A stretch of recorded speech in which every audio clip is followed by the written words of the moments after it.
तो stereo isomerism भी दो प्रकार की होती है। एक होती है हमारी कॉन्फॉर्मेशन आइसोमरिज्म और एक होती है कॉन्फिगरेशनल आइसोमरिज्म। स्पेलिंग देख लो, CONFORMATION कॉन्फॉर्मेशनल AL आइसोमरिज्म। और कॉन्फिगरेशन की क्या होती है? Configuration CONFIGRATIONAL configurational isomerism. ठीक है, बुक में मिल जाएगा आपको। कॉन्फॉर्मेशन हमको एल्केन देती है, एल्केन देती है। ठीक है, तो ये हमको 11th में पढ़नी है। हमको 11th में स्टीरियो में हमें कौन सी पढ़नी है? कॉन्फॉर्मेशनल। ठीक है, और कॉन्फिगरेशन आइसोमरिज्म का फिर दो भागों में बांट दिया। एक तो ज्योमेट्रिकल आइसोमरिज्म, ज्योमेट्रिकल आइसोमरिज्म ये एल्कीन देती है, जो हमारे को एल्कीन में पढ़नी होगी। जब एल्कीन पढ़ेंगे अपन तो एल्कीन में पढ़ेंगे। और ये क्या आती है? Optical isomerism. ऑप्टिकल आइसोमरिज्म ये हमको इस साल नहीं पढ़नी है। इस साल हमको ये केवल ये चीज़ हमको 12th में पढ़नी है, बाकी ये सारी आइसोमरिज्म हमको 11th क्लास में पढ़नी है। बात समझ में आ गई? केवल हमको ऑप्टिकल आइसोमरिज्म जो है हमें 12th में पढ़नी है। हाँ कनिका, एनी प्रॉब्लम? ये पूरा समझ में आ गया? पूरा कॉपी में उतार लिया पूरा? ये जो मैंने क्लासिफिकेशन बनाया है मैं वापस समझा देता हूँ। हमने जो आइसोमरिज्म का क्लासिफिकेशन किया है वो दो भागों में किया है, एक स्ट्रक्चरल आइसोमरिज्म और एक स्टीरियो आइसोमरिज्म। मैंने डेफिनेशन जब बोली थी आइसोमरिज्म की तब यही बोला था कि दो कंपाउंड जिनमें हमारा स्ट्रक्चर सेम हो, क्या हो? स्ट्रक्चर सेम हो या स्टीरियो, मतलब क्या बोलते हैं, मोलिकुलर फॉर्मूला सेम हो बट स्टीरियो और स्ट्रक्चर डिफरेंट हो, तो उनको हम क्या कहते हैं? आइसोमर कहते हैं। और फिनोमिना को हम क्या कहते हैं? आइसोमरिज्म कहते हैं। स्ट्रक्चरल आइसोमरिज्म को हमने क्या बोल दिया? 5 प्रकार के होते हैं। Chain isomerism, position isomerism, functional group isomerism और मेटामरिज्म और टोटोमरिज्म बोलते हैं। और स्टीरियो आइसोमरिज्म हमारे पास दो प्रकार के होते हैं, कॉन्फॉर्मेशनल और कॉन्फिगरेशनल। कॉन्फॉर्मेशनल आइसोमरिज्म में एल्केन देती है तो इसको हम एल्केन के साथ पढ़ेंगे। और कॉन्फिगरेशनल आइसोमरिज्म दो प्रकार की होती है, एक तो होती है ज्योमेट्रिकल और एक ऑप्टिकल। तो ज्योमेट्रिकल जो देते हैं वो कौन देती हैं? एल्कीन देती हैं। तो जब हम एल्कीन की स्टडी करेंगे तब पढ़ेंगे अपने इसको। और ऑप्टिकल आइसोमरिज्म हम 12th क्लास में हेलो एल्केन हेलो एरीन जब स्टार्ट करेंगे तो वहाँ 12th क्लास में पढ़ेंगे। इसको छोड़कर सब कुछ हमको इसी क्लास में पढ़ना है। ठीक है, तो अब सबसे पहले हम केवल एल्केन पढ़ रहे हैं, यहाँ पे केवल एल्केन की स्टडी कर रहे हैं। तो एल्केन में हम जो है दो प्रकार के, एक तो ये पढ़ेंगे और एक ये दोनों पढ़ेंगे। तो चेन आइसोमरिज्म आज हम कर लेते हैं, कॉन्फॉर्मेशनल आइसोमरिज्म कल करेंगे। ठीक है, तो सबसे पहले हेडिंग ला लीजिए चेन आइसोमरिज्म। स्ट्रक्चरल आइसोमरिज्म की डेफिनेशन मैं नहीं दिखा रहा हूं आप लोगों को। स्ट्रक्चरल आइसोमरिज्म का मतलब होता है ऐसे कंपाउंड जिनके मोलिकुलर फॉर्मूला तो क्या हो? सेम हो, बट क्या डिफरेंट हो? उनकी स्ट्रक्चर डिफरेंट हो, तो उनको हम क्या कहेंगे? स्ट्रक्चरल आइसोमरिज्म कहेंगे। तो सबसे पहले चेन आइसोमरिज्म का हेडिंग ला लीजिए, चेन आइसोमरिज्म।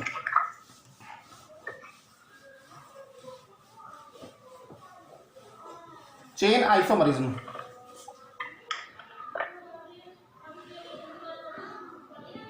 चेन आइसोमरिज्म क्या होती है? चेन आइसोमरिज्म, चेन आइसोमरिज्म जो दी जाती है वो जनरली हाइड्रोकार्बन के दी जाती है। तो हम एल्केन पढ़ रहे हैं तो एल्केन एक हाइड्रोकार्बन है, तो हाइड्रोकार्बन के थ्रू ये दी जाएगी। तो लिखो, पहला पॉइंट लिखिए इसमें चेन आइसोमरिज्म में, the chain isomerism, chain isomerism. Kanika सिर में दर्द हो रहा है बेटा? No sir. तो सिर कैसे पकड़ रखा है?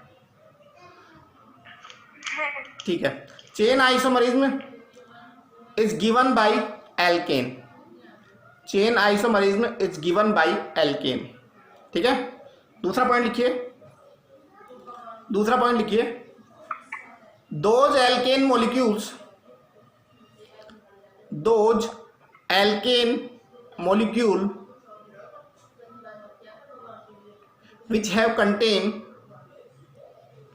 same molecular formula, those alkane molecule which have contain same molecular formula but the alkane chain may be alkane chain may be may be highly branched, alkane chain may be highly branched, ठीक है, less branched, highly branched, comma के बाद लिखो less branched और coma लिख के लिखो unbranched, highly branched, less branched and unbranched. These compounds are known as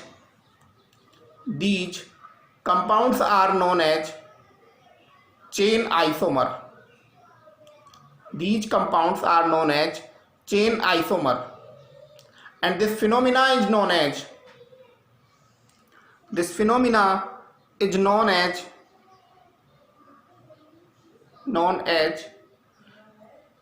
chain isomerism. This phenomena is known as chain isomerism. ठीक है, देखिए इधर देखो, अभी अपन ने एक एग्जाम्पल पढ़ा था आपके सामने, CS3 CS2 CS2 1 2 3 4 और 5, ये आपका क्या है, एन पेंटेन। बताओ ये ब्रांच है या अनब्रांच है? ये अनब्रांच्ड है। कैसा है? अनब्रांच्ड है। ये कैसा ब्रांच है? अनब्रांच्ड है। ठीक है, और इधर देखिए इसी के सामने मैं CS3 CH CS3 CH2 CS3, ठीक है, इसको आइसोपेंटेन बोलते हैं। क्या बोलते हैं इसको? आइसोपेंटेन। आइसोपेंटेन। बताओ ये थोड़ा सा ब्रांच है ना, तो इसको हम बोलेंगे लेस ब्रांच्ड। थोड़ा सा ये स्लाइटली ब्रांच हुआ है, एक ब्रांच निकली इसमें। और एक मैंने बताया था आपको नियोपेंटेन। तो नियोपेंटेन में देखो CS3 ये नियोपेंटेन इसका कॉमन नेम बेटा, IUPAC नाम नहीं है। आइसोपेंटेन ये इसके कॉमन नेम है। ठीक है, एनपेंटेन इसका कॉमन नेम है। ठीक है, अब ये देखो पूरा ही ब्रांच हो गया ये तो इसको हम क्या कहेंगे? Highly branched. क्या कहेंगे इसको? Highly branched. तो हमारे पास में जो एल्केन मिले इनमें ये जो है हमारा कैसा है? अनब्रांच्ड है। ये स्लाइटली ब्रांच है, या लेस ब्रांच है, और ये फुल्ली ब्रांच्ड है। तो हमने ये तो डेफिनेशन लिखी है चेन आइसोमरिज्म की कि those compound which have contain, ठीक है, सेम मोलिकुलर फॉर्मूला। इनका मोलिकुलर फॉर्मूला देख लो आप, C'(H12) C5H12 C5H12। सबके मोलिकुलर फॉर्मूला सेम आ रहे हैं क्या? सभी के मोलिकुलर फॉर्मूला क्या आ रहे हैं? सेम आ रहे हैं, but they have contain different chain, different unbranch chain, slightly branch और फुल्ली ब्रांच चेन। तो इस प्रकार के जो आइसोमर्स कहलाएंगे हमारे पास में, उन आइसोमर को हम चेन आइसोमर्स कहेंगे, और इस फिनोमिना को हम क्या कहेंगे? चेन आइसोमरिज्म कहेंगे। क्लियर? ओके, उतार लीजिए।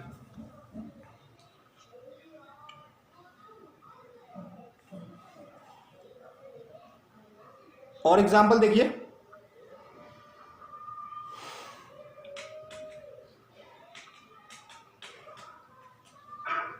मिटा दो उसको।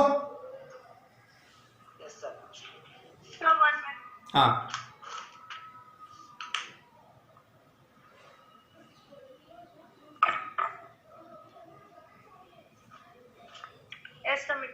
ठीक।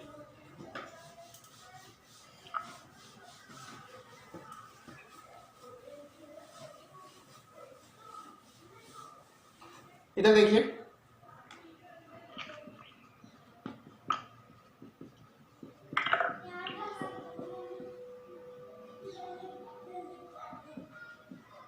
ये आपके पास में जो है एन हेक्सेन है। क्या है? N hexane. ठीक है, अब आप इसका ब्रांच आप लिखोगे तो CS3 CH CS3 CS2 CS2 और CS3। ठीक है, इधर देखिए CS3 CH CS3 CS2 CH CS3 1 2 3 4 5 और 6 1 2 3 4 5। तो यहाँ पे तो देखो ये 1 2 3 4 5 6, ठीक है। तो ये क्या है हमारा अनब्रांच्ड, ठीक है। इसका जो नाम है वैसे तो आइसोहेक्सेन बोल सकते हैं, इसको आइसोहेक्सेन हो जाएगा, आइसोहेक्सेन। और इसको हम जो है 2,3 डाइमिथाइल ब्यूटेन ही बोलेंगे। क्या बोलेंगे इसको? 2,3 डाइमिथाइल ब्यूटेन। देखो इनके सबके फॉर्मूला आप देखोगे तो C16H14 निकलेंगे, C16H14, C16H14। इनके क्या होगा रिलेशन, ये सभी के मोलिकुलर फॉर्मूला सेम आ रहे हैं, मोलिकुलर मास भी सेम आ रहे हैं। बट देखो ये अनब्रांच्ड है, ये कैसा है अनब्रांच्ड, और ये लेस ब्रांच्ड, और ये हो गया हाईली ब्रांच्ड। तो इनमें आपस में क्या रिलेशन हो गए? ये आपस में चेन आइसोमर हो गए, और इस फिनोमिना को हम क्या कहेंगे? Chain isomer. अब एग्जाम में क्वेश्चन कैसे पूछा जाता है उसको हम डिस्कस करते हैं, ठीक है। एग्जाम में आपसे किस प्रकार से क्वेश्चन पूछा जाएगा, कंपटीशन एग्जाम में किस प्रकार से क्वेश्चन पूछा जाएगा उसकी हम डिस्कस कर लेते हैं कि किस प्रकार के क्वेश्चन चेन आइसोमरिज्म से अब तक आए हुए हैं एग्जाम में। बिठा दो इसको, ठीक है, बिठा दो बेटा, यस सर। उतार लीजिए।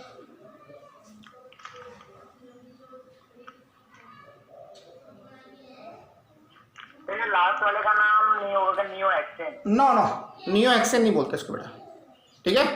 जो जिनके नाम होते हैं ना उन्हीं के पता है, बाकी ऐसा नहीं है कि सबके कॉमन नेम है।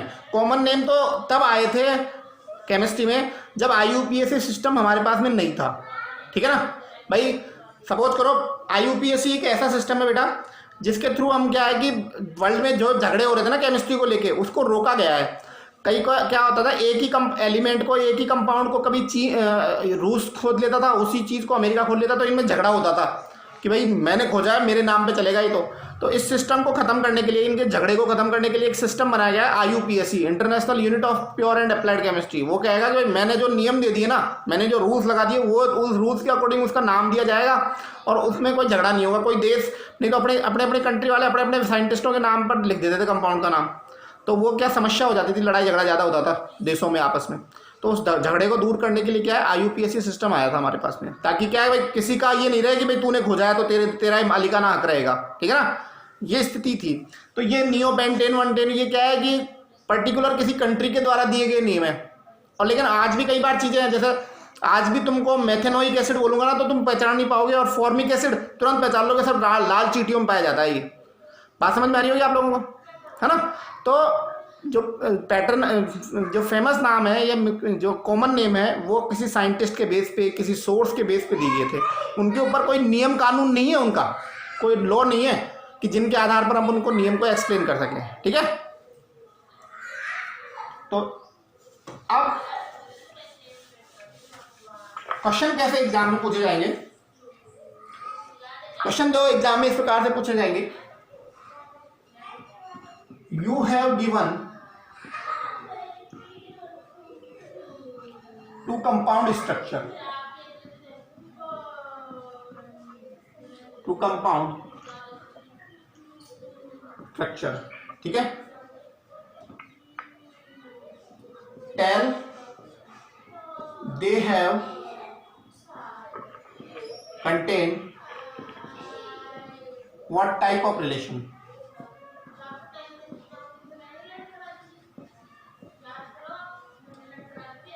ठीक है। आपको दो कंपाउंड दिए गए हैं, आपको बताना है इनमें क्या रिलेशन है। जैसे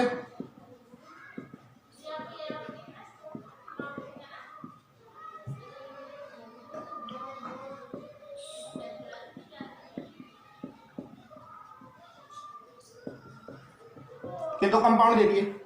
ऑप्शन ए में आपको दे दिया पोजीशन आइसोमरिज्म, ऑप्शन बी में दे दिया आपको चेन आइसोमरिज्म,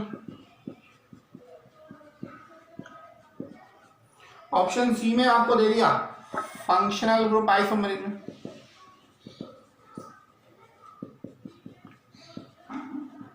और ऑप्शन डी में दे दिया आपको जो है मेटामरिज्म। तो कौन सा ऑप्शन होगा इसमें?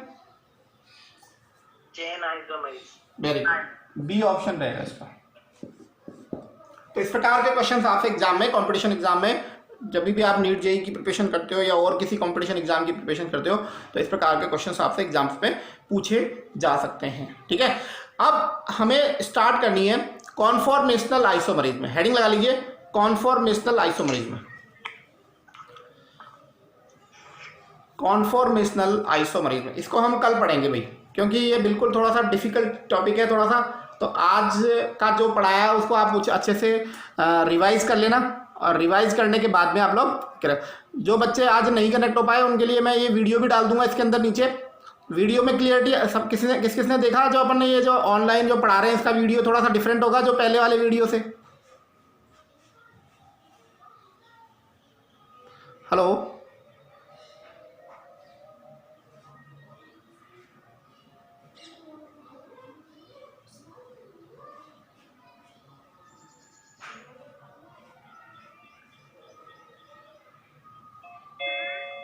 हेलो, हाँ कनिका, यस सर। कल जो मैंने वो वीडियो डाले थे, मतलब अपन ने जो ऑनलाइन पढ़ा रहे हैं वो वीडियो देखे आपने? नहीं देखे? नहीं तो कल वाले नहीं देखे। अच्छा, वो मैंने इसलिए डाले थे कि जो बच्चे अटैच नहीं हो पाए, ठीक है, वो भी अपने साथ क्या है जुड़ जाएं, इसलिए डाले थे मैंने। तो उसमें कुछ ऐसा प्रॉब्लम आ रहा है कि क्लियर दिखाई नहीं दे रहा हो, या फिर ऐसा कुछ ऐसा प्रॉब्लम आ रहा है क्या उसके अंदर? सर मैं अभी देख नहीं, जैसे 2 दिन से डाल रहा हूँ तो देख कम रहे हैं लोग बाग। कई बच्चे कनेक्ट भी तो नहीं हो पा रहे ना, कईयों की प्रॉब्लम्स है कि सिस्टम ठीक नहीं है, किसी के पास में, किसी के पास मोबाइल नहीं है, किसी के पास में पीसी है तो वो नहीं कर पा रहा है। तो ऐसी ऐसी प्रॉब्लम्स कईयों के पास में हैं, तो देख नहीं पा रहे। तो एक बार मुझे आप लोग चेक करके और ग्रुप में डालना कि सर उसमें ये क्वालिटी आप इंप्रूव करो, क्योंकि बोर्ड सही नहीं दिखाई दे रहा है या आपकी फोटो सही नहीं आ रही है, कुछ जो भी प्रॉब्लम्स है उस वीडियो को देखना और फिर उसको ग्रुप में कमेंट्स करना। ओके बच्चों, now you can leave the class. ठीक है, कल कॉन्फॉर्मेशनल आइसोमरिज्म के साथ में मिलेंगे अपन। अब तक का जो पढ़ाया है उसको अच्छे से क्लियर कर लेना, डाउट्स हो तो ग्रुप में डाल देना, मैं सबको सॉल्व कर दूंगा। ओके बच्चों।